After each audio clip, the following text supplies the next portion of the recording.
Welcome to the Gay Buddhist Forum, where teachers from all schools of Buddhism offer their perspectives on the Dharma and its application in modern times, especially for LGBTQI audiences. These talks are offered freely to the world and made possible by appreciative listeners. If you would like to support our efforts to share the Dharma with underserved audiences, please visit gaybuddhist.org. There you can donate, find a list of upcoming speakers, or enjoy many hundreds of these recorded talks dating back to 1996. So now's the time that we'll go around the room and introduce ourselves to one another.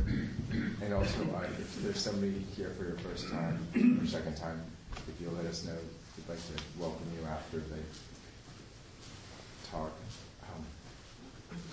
The schedule goes for an hour-long talk. And at 12 o'clock, we have a half an hour social time. And at 12:30, anybody who'd like to do will go out to back for lunch. So feel free to join in. I'm Peter. I'm Mark. I'm Pete. I'm Carl. My name is Jay. Jose. My name's Rich. I'm Michael. Joseph. Jim. Cass. Larry. My name is Roy. I'm Brian. Don. My name is Michael. I'm Jerry. I'm Nathan. I'm Waldo. Joe. My name's Tom. Conrad. Todd's one. Eric. I'm Ed. My name is Sean. I'm here for the first time. Philip. Morgan. My name is Clint. James. Jim. My name is Tage. I'm Eric. Jack. My name is John. I'm Richard. I'm David. My name's Daniel. I'm Jim. I'm Chaz. Paul. Tripp. David. My name is Eric. I'm Michael. I'm Steve. My name is Tony. My name is Harley. Zuriel. My name is Michael. Eduardo. Kurt. We welcome everybody. So now, Baruch will lead us in the Dharma talk. And Baruch's been a Sangha member of the Gay Buddhist Fellowship since 2002. He teaches mindfulness in elementary class schools in San Francisco and Oakland with the Mindful Schools program. In addition, he volunteers teaching meditation and yoga in the San Francisco jail. He recently began volunteering up at Spirit Rock Meditation Center, teaching in their family program and classes for middle school students. He's currently in the Community Dharma Leaders Program, a 2-year Spirit Rock program to help develop community Dharma leaders. And with that, I give you Baruch.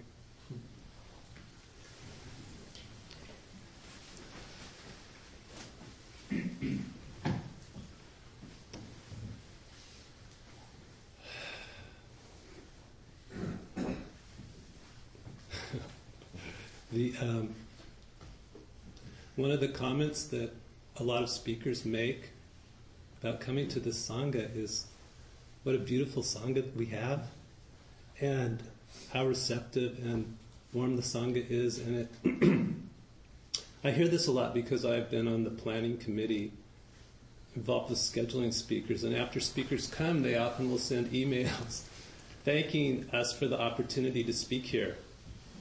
So we really do have a very beautiful Sangha, and being up here, you can really feel like the heart of the Sangha.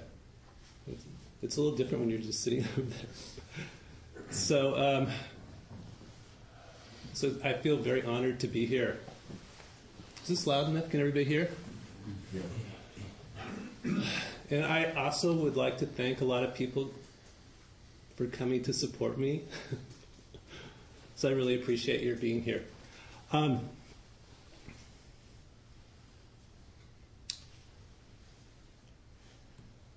This talk is about, my introduction was my update to what I've been doing from when I did a Dharma duel 2 years ago. So I don't need to say anything about that. But this talk is about my personal experience with my work in relationship to practice. And I work as a hospice nurse. I've been doing that for about 11 years. And one of the reasons why I was very drawn to doing hospice work is witnessing a lot of deaths of people that I knew, and feeling that if I did that type of work that I would be able to approach my own death more fearlessly. And so I did the work for many years without really, working really closely with people in the last, with advanced disease, and making some progress towards my goal of feeling more comfortable, but just feeling still very uneasy with my own death. And a couple years ago, I was reading a quote in a book, a Buddhist book, and it was saying, "Awareness of breath can become a stabilizing factor at the time of death, ensuring that even one's last breath will be mindful." And it was reading that really kind of opened up my experience doing hospice work. And that was when I really started doing a lot of, I think that was really a transition for when I really started doing mindfulness of breathing in a completely different way, and doing practices of contemplation of the body. So,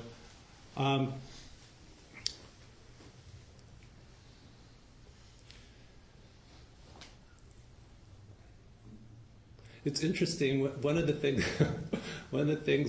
when I am teaching in elementary school with elementary school kids is we start off with a lesson on mindfulness of sound.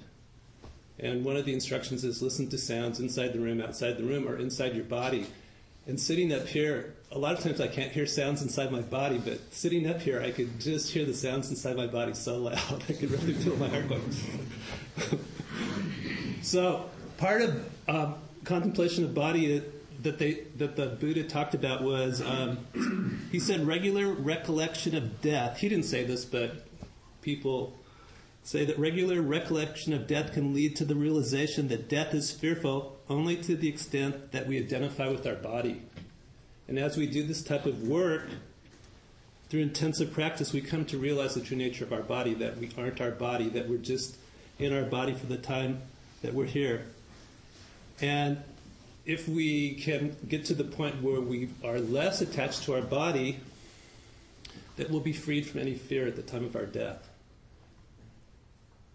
And so that really inspired me to take this type of practice into my hospice work. And so this talk comes out of a discourse that the Buddha gave called the Sati Center.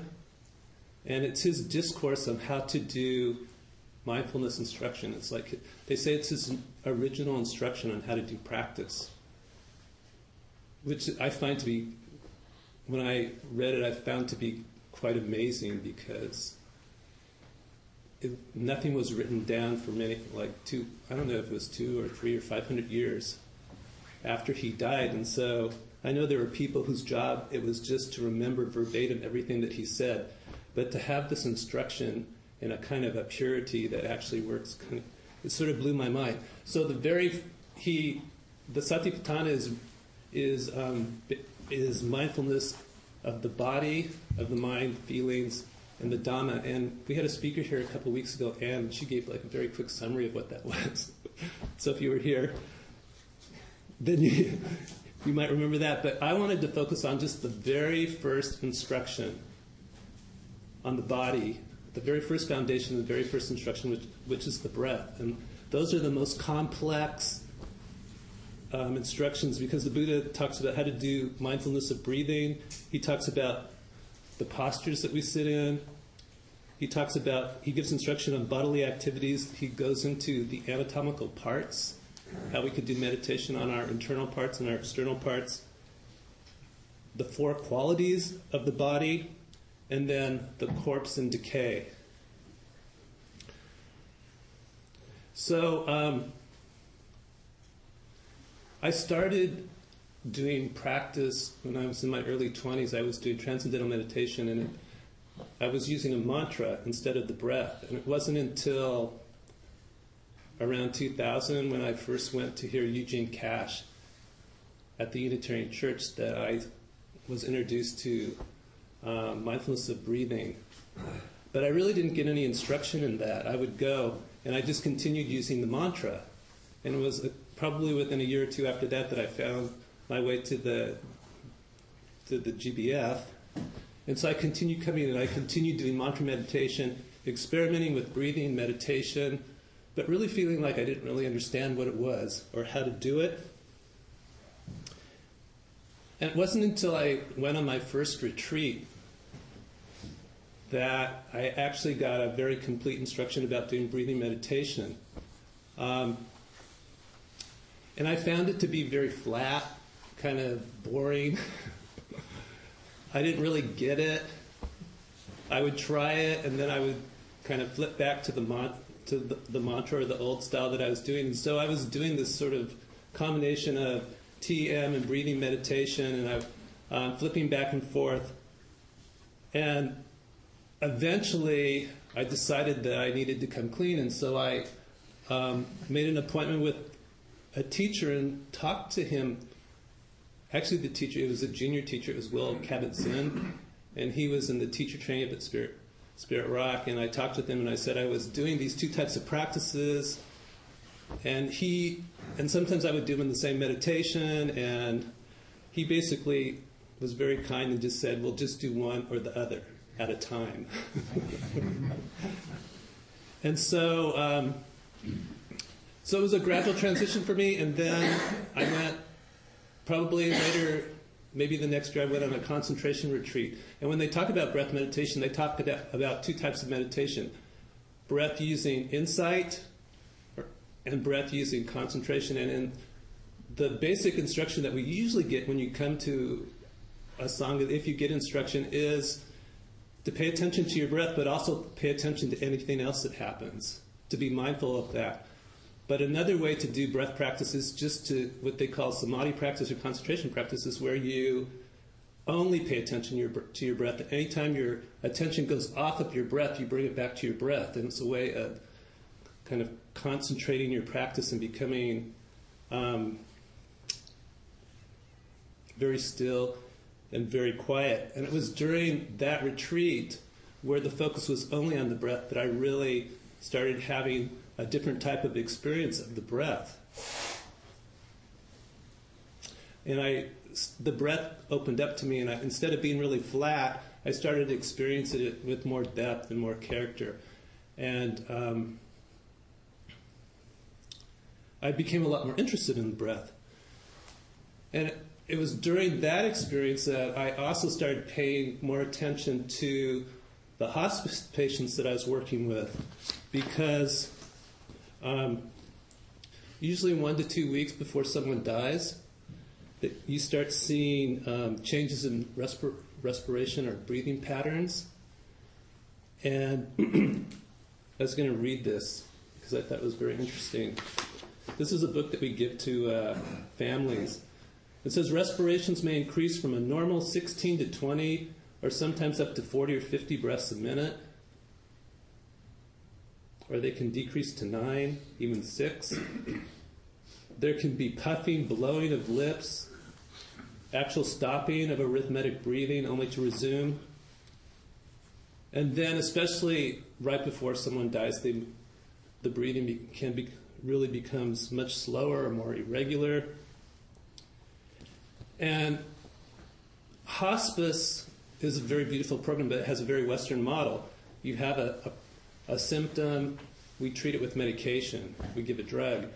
And we don't do much investigation with people on the condition or state that they want to be in at the time of their death. So I started thinking about how could I use practice with people and that were at the end of their life and with families. And so I came up with some exercises that I do with families now, and I wanted to share those exercises with you all. So,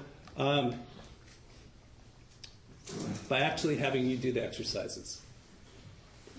And I know I've been coming to the Sangha long enough to know that when you come here, it's usually a passive experience. You usually come and you listen. And so anytime someone asks the people to do anything different, a lot of reactivity or a lot of feelings could come up. And so what I'm going to do is when I describe these very short, simple exercises that I want you to try, I want you to be very mindful of any of your response.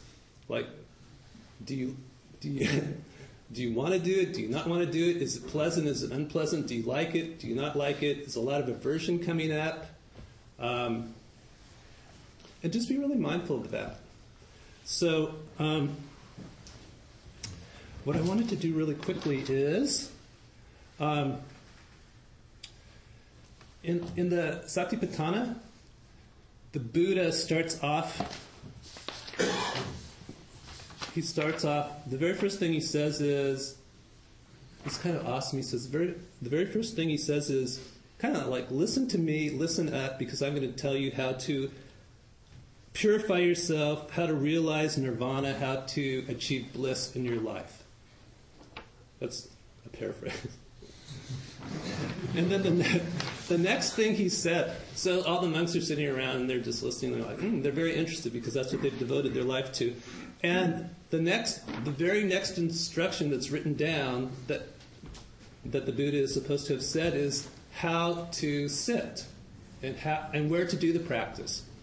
And so he goes, gone to the forest or to the root of a tree or to an empty hut. He sits down. And so this is kind of like an empty hut in here. I came here, I got here early and I was sitting in here by myself. I was just doing sitting. It is so quiet in here. We're so lucky to have this space. There's no sound. I mean, when this is full of people, there's lots of sound. There's people opening the doors, and there's lots of things that can be irritating to you. People breathing, people coughing, people talking. But when you're here by yourself, it's quiet, and it's like, what does it sound like when there's no sound? So this is really an empty hut. And he says, having folded his legs crosswise, set his body erect, and established mindfulness in front of him. Mindful he breathes in and mindful he breathes out. So that's basically how he says to do the practice. And then he gives a very brief instruction about how to be mindful of the breath. He goes, breathing in long, he knows I breathe in long. Breathing out long, he knows I breathe out long. Breathing in short, he knows I breathe in short. Breathing out short, he knows I breathe out short. That's kind of the first part of the instruction. It goes on for a little bit, and then there's a refrain, and in the refrain he says how to do, he gives more specific instructions, and this is what the exercise is going to focus on. And this is, after reading this is what I started experimenting with hospice patients. So basically, the very first thing he says is how to do the practices. He says, in this way, in regard to the body, he abides contemplating the body internally. So you contemplate the body internally, then, or he says, or you contemplate the body externally, or you do both at the same time. You contemplate both internal and external. So I was trying to imagine, well, what would that be like to actually do that kind of practice? It's one thing to read it, but to actually do it. So I started experimenting with hospice patients, and I started working with family in certain situations when families were open to it. I would ask them if they'd be open to doing a different kind of practice to work with their symptoms, because a lot of people, shortness of breath comes up a lot, pain, anxiety, all sorts of things that are amenable to things other than drugs. And I started noticing that it was pretty effective in working with people a lot of times. Sometimes it wasn't, but sometimes it was.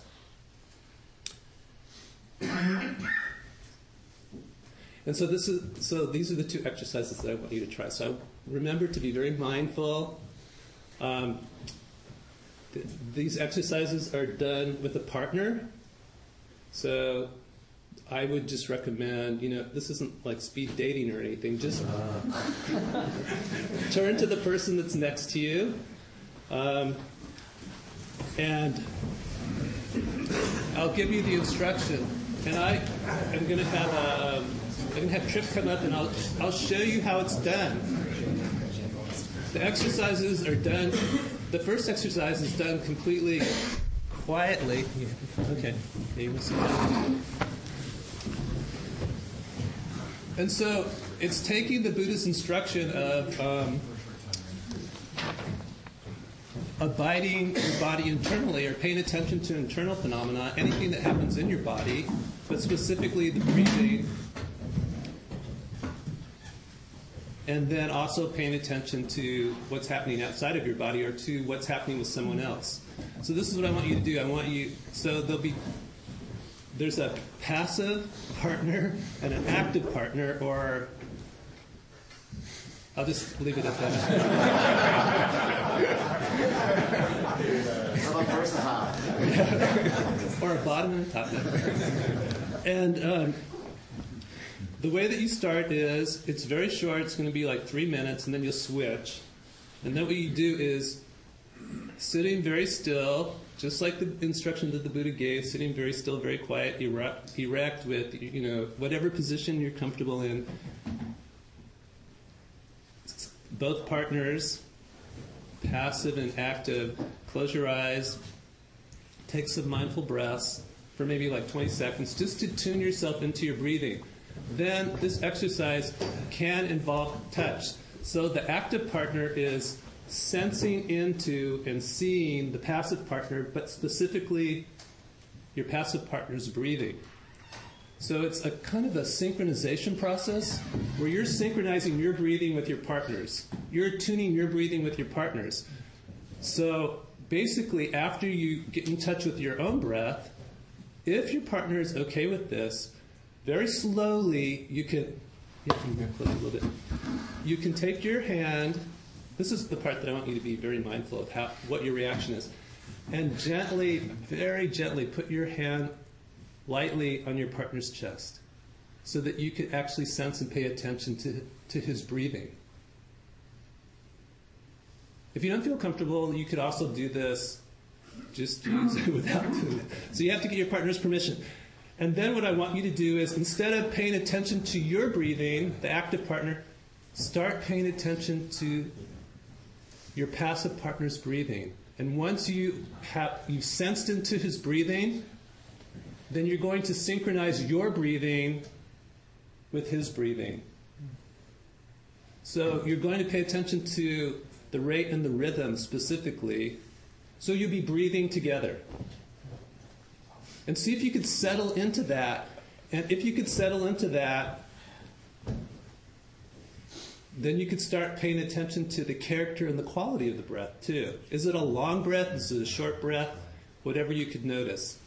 And so we'll just do that for like 3 minutes. We'll switch, and then there'll be a short time to debrief. And then I think there's time for a second exercise, which is almost the same but a little bit different, and I'll explain that. And I'll use this, the bell, to let you know when it's time to switch.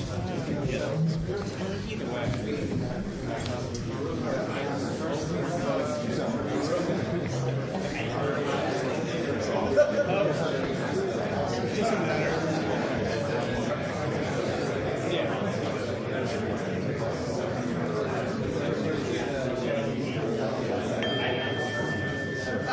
Okay, so are you ready? This exercise is done completely quietly. So have you finished your communication? No. No, okay. Why don't you take like 30 seconds? Say whatever. Be very mindful of, what your response is to this. I know, like, when I've done this before, I had a very strong response to having to touch someone else. It could be quite provocative. It doesn't have to be. Maybe it's something that you'd like. Okay, so take 30 seconds. When I ring the bell, then start the exercise. I'll time it for 3 minutes, and then we'll switch. Okay, ready? Everybody's ready.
So just take a moment just to notice how you feel.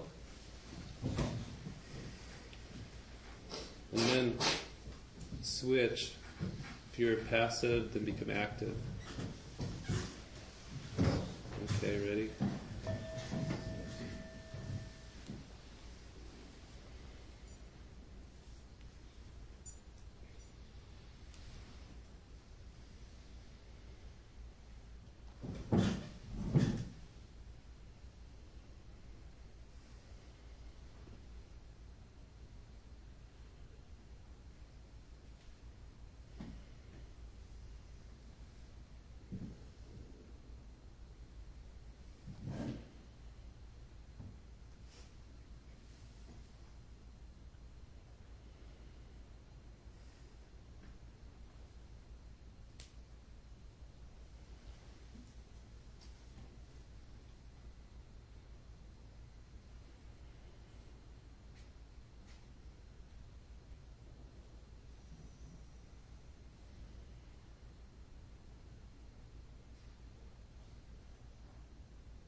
So just notice just what that was like for you, and then take a couple of minutes to just debrief, and you could share what you noticed, what it was like for you, anything that came up. And maybe for like 3 minutes, and then we'll go on to the next exercise.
Okay. So, so that was an experience of one person paying attention to their internal phenomena, the other person paying attention to the external phenomena. This next exercise is essentially the same, but it's a little bit different. So, same, yeah. So same partner, same process, active, passive, moving very slowly. This time, the passive partner does exactly the same thing, just pays attention, mindfulness of breathing. So anytime your mind wanders, just coming back to your breath. Say, active partner does exactly the same thing, tunes into your own breath, but is synchronizes, and then you begin a process of very quietly, out loud, paying attention and describing in a quiet voice to your partner what it is that you're observing. So it would be like, I feel your chest rising. Or you could start off by saying, I'm aware now that your chest is rising. I can feel energy. I can feel the breath, the exhalation. Just whatever it is that you feel. Do that for like 30 seconds. And then try and do it where the last part of the instruction is where you're paying attention to internal and external, paying attention to your partner, but also tune into your own experience. Wow, this is really uncomfortable for me. I'm paying attention to your breath. My breath is, I'm having a hard time synchronizing. And just see if you can expand your awareness so that you're able to, this is the instruction of the Buddha. This is what he's asking us how to do practice. He wants us to pay, and if you think about it, we tend to do that anyway, but especially I've talked to a couple friends who are therapists and people in other occupations, part of their job is tuning into, we pay attention to the, body posture, what people look like, people's breathing, but you can, you could really tune into someone. So this is a way of actualizing that practice. So are there any questions about that? You could do it with your eyes open, your eyes closed. So if you're speaking while you're trying to do the breath, you can only really speak on the out-breath. Right. Okay. You could You're continuing to try to breathe with it. Right. So, and you want to keep your breathing synchronized while you're being mindful of that process and describing it out loud. And if you want to use the catchphrase, now I'm aware of, and then say what you're aware of. So, yes? What are you supposed to do for 30 seconds? Well, the first part is just tuning in, just kind of tuning into your own breathing. Yeah. And then when you have mindfulness of your own breath, then I think it's time to reach over gently, slowly, start tuning in, and then as soon as you feel comfortable, just in a very quiet voice, describing to your partner what it is that you're mindful of in terms of their breathing, and then also what you're mindful of what your internal experience is. And we do this all the time. Just a really quick example is when I've been teaching this tween class, which is to 11, 12, 13, 14-year-olds, I often have the experience of moments of despair when I'm talking to them, and it looks like they have no clue what I'm talking about, and I just feel like, oh, shit, they're totally lost. But I have to, so I'm mindful of that while I continue. So I'm being mindful of my own state. Sometimes I'll tune into my breathing, and then the next moment, they seem to have caught on to what I'm talking about, and so then I'll have a moment of exhilaration. It's like, yay, they get what I'm talking about. So it really is a good experience of impermanence of your feelings, too. It's like they change so quickly, they arise, they pass. So, okay, ready? Yes?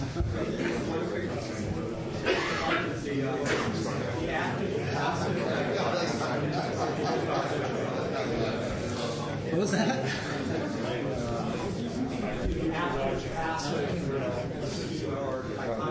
Arbitrary. It seems like, what we're talking about is a dialogue, breath dialogue within, internally and externally.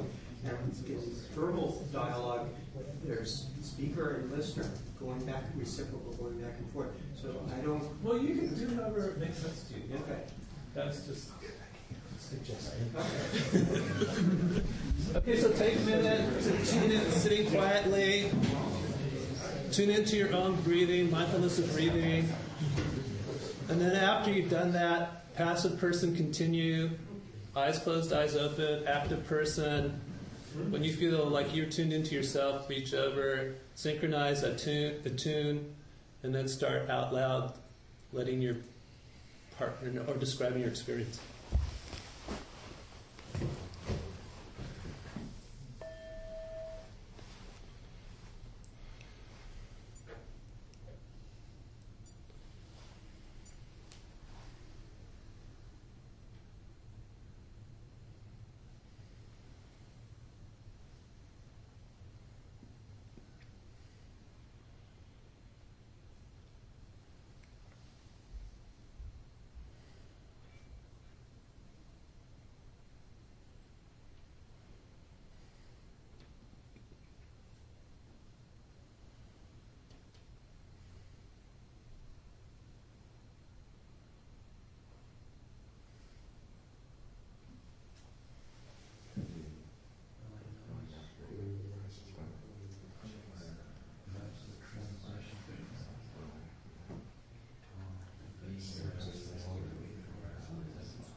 Now just take a moment to notice, and then switch. And you can start, and we'll do that for a couple minutes.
So just take a moment if you want to debrief or say anything, what that was like for you, anything that came up, and then we'll.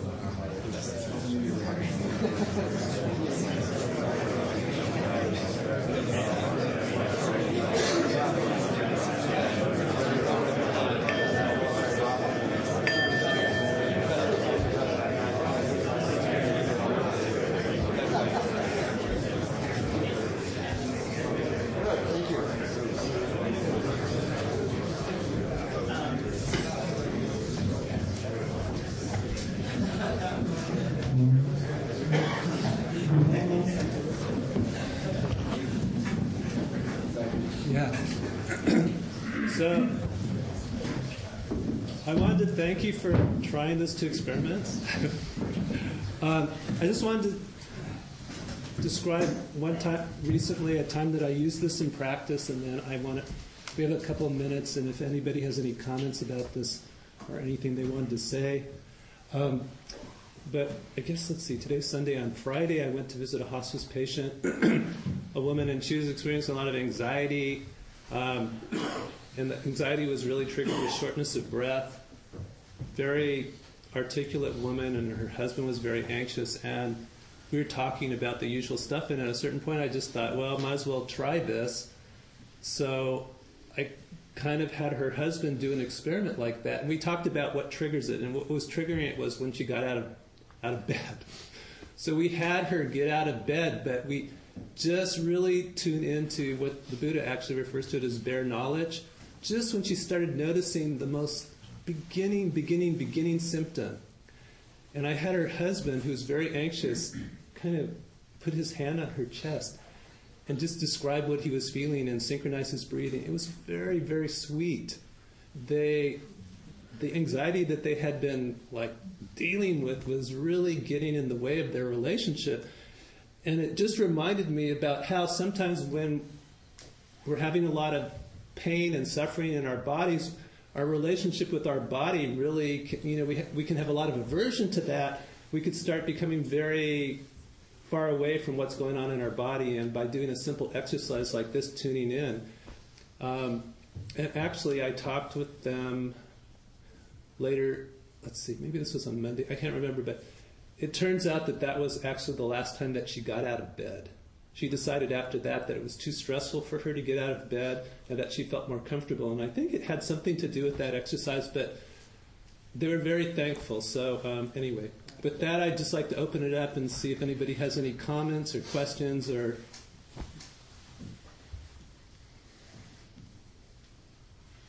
Well, I really felt like my breathing got a lot slower than it normally did, even during the 30-minute meditation, because I was really forced to focus on the breath, whereas I often use a mantra, but then, it's like I wasn't allowing my mind to wander off because I knew I was being watched.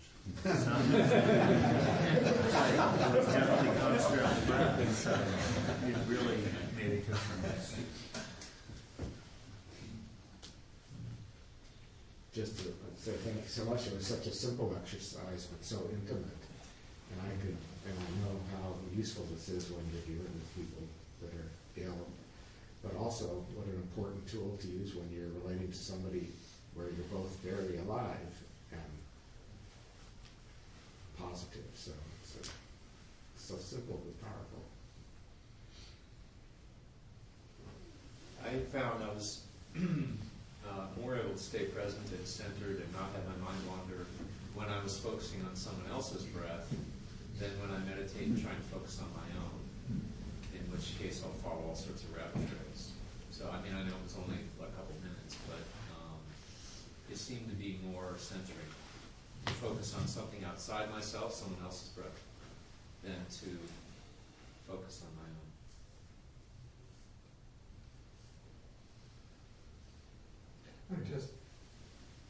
When I was in the state Tom was in, when mine was wandering, I remembered that this is an experience that is also done in Body Electric Weekend. Oh, really? And, which I haven't done for a long time now, maybe 8 years or whatever. And it just brings up that same sense sense of intimacy, of special closeness, which is beyond words. When my eyes close, it's beyond. Kiss or keeps it just touching. Very nice. Now with that. Also, I have experimented with what's called an awe experience. Are you familiar with that? Where every person's out to think of, with them, just conscious, see them as being secondary.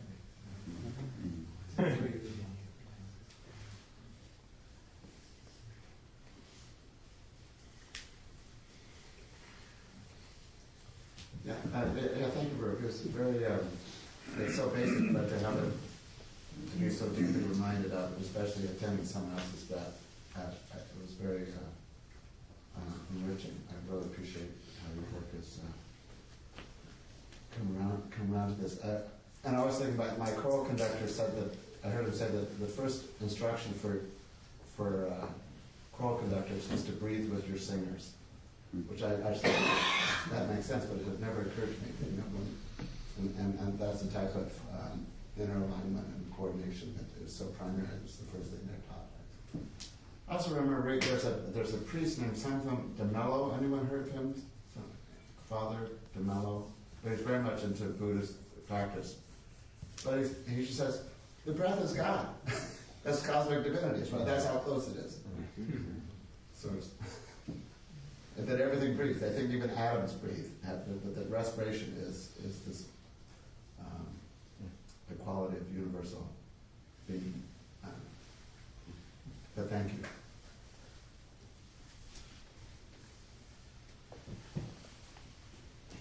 I like the communication and the connection that it's brought. When I was the supposed passive one or something, I was pretty active in trying to give him a good rhythm for my breath. So that kept me engaged in the exercise.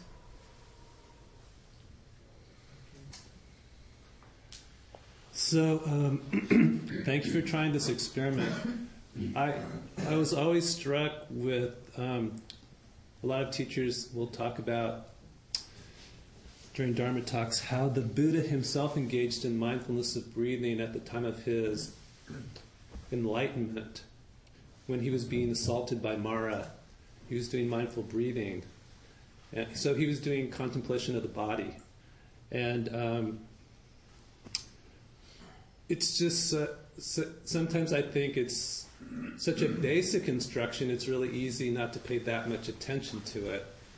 So I appreciate your trying that experiment. So thank you very much. Thank you for being here. Thank you, Baruch. That's great. Do we have any announcements? Yes. Yeah, I had a project that GBF has been doing for a long time. It's there's a youth homeless center called the Larkin Street Center, and once a month we do a dinner for them, and we try to give them like comfort food. They're fed okay by the center, but because of budget, so meals are very simple. So we try to do something a little more elaborate and fun to eat and whole party. Anyway, if anybody's interested in participating in that, please see me afterwards. I'm trying to beef up the volunteer list. So I'll be outside during the social period. I think if you talk to people who do it, they'll tell you it's a very rewarding experience. It's a lot of fun, and it's also, you feel like you're doing something. The kids are great. A lot of great energy from them. So I'll be outside. What Sundays days are? It's the third Saturday of the month.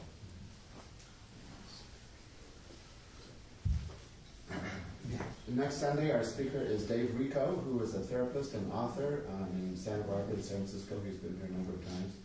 And he's going to be talking about befriending our shadow side.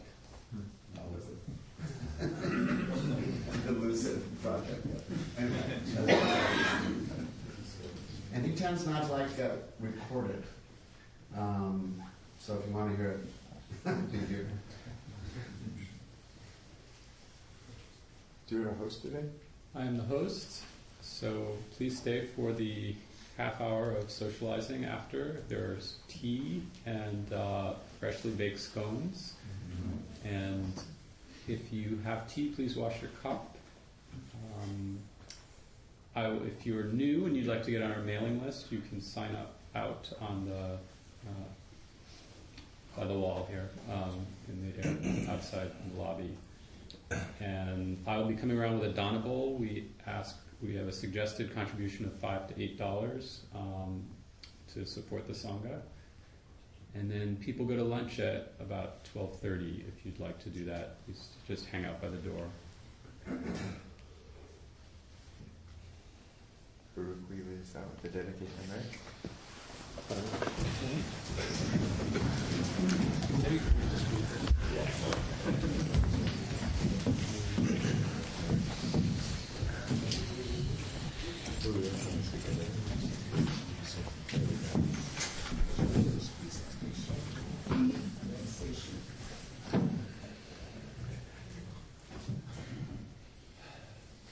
By the power and truth of this practice, may all beings have happiness and the causes of happiness.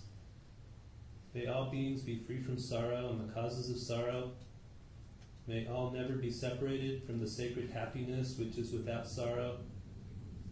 And may all live in equanimity, without too much attachment or too much aversion, and live believing in the equality of all that lives.